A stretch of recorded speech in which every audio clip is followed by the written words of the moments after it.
Choosing my reality. Life is good. Isn't it? I never thought it was. Maybe I had a few good moments, days even, but in general, I never thought my life was good.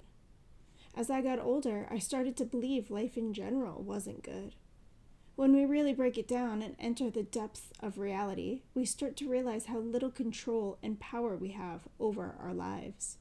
The freedom I have as an American, I believe now, was a peddled idea pushed onto young children from the moment we enter public school.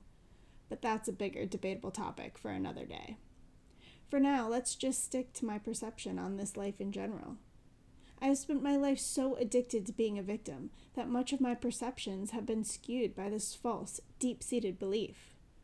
All I saw was the injustice and pain and control.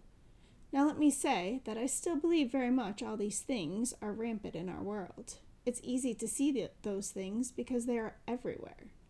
The difference today is that I'm beginning to see the things I do have control over. I have the choice to fear my reality or be in the moment and find peace with it. To find a quiet moment and drive to my favorite coffee shop and drink some tea and type as I'm doing in this very moment. I have the choice of who I want to be.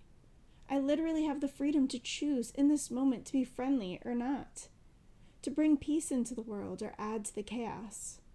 I can go into a store and choose to steal or pay, or if I don't have the money, do without, and then I can choose to be distraught or to accept it.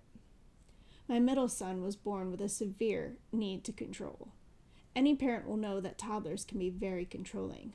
Oh my goodness. Whether they had the terrible twos or experienced the three-nager stage, all parents deal with toddler tantrums for any number of seemingly insane reasons. The sandwich isn't cut the right way. The fries are a different shape. The food broke, and it isn't whole. Having 5 boys, I'm exhausted just typing this at the thought of how many tantrums I have witnessed. But I have to say, my middle son topped the cake on this. He would not say yes to anything I asked him. From the moment he could talk, I don't remember him ever saying yes unless he said no first. I tested him. I even would ask him if he wanted his favorite candy, or ask if he wanted to go to his favorite place, or put on his favorite show, and he would say no. If he wanted it, he would then turn away from me, and then come back and ask for whatever it was. At that point, he would take it because it was on his terms. It got to be his idea and his thought and how he wanted it.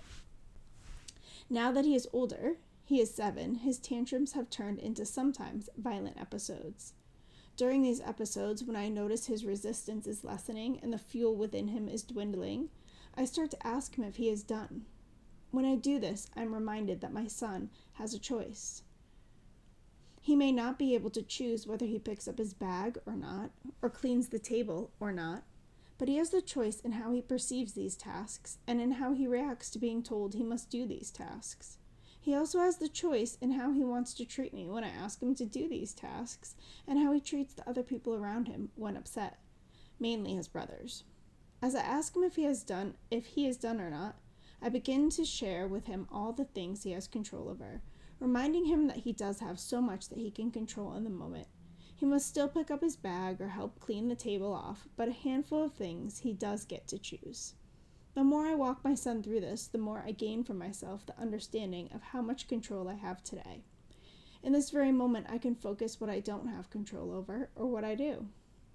And I'm amazed by how much freedom I have gained with this slight shift in my perception. Unfortunately, it hasn't been as simple for me as someone sharing this truth with me and I just understood it.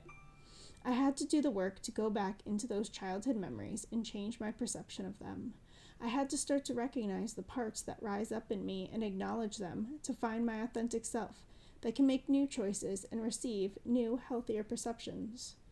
Most recently, I've been waking up every day excited to see what the new day brings. I'm curious about it all. The heartaches, the troubles, the love, and the joy and all of it that is awaiting me. Maybe I'm just on an upswing, or maybe, just maybe, I get to choose the reality I live in today. And today, life is good. Until next time, Jill.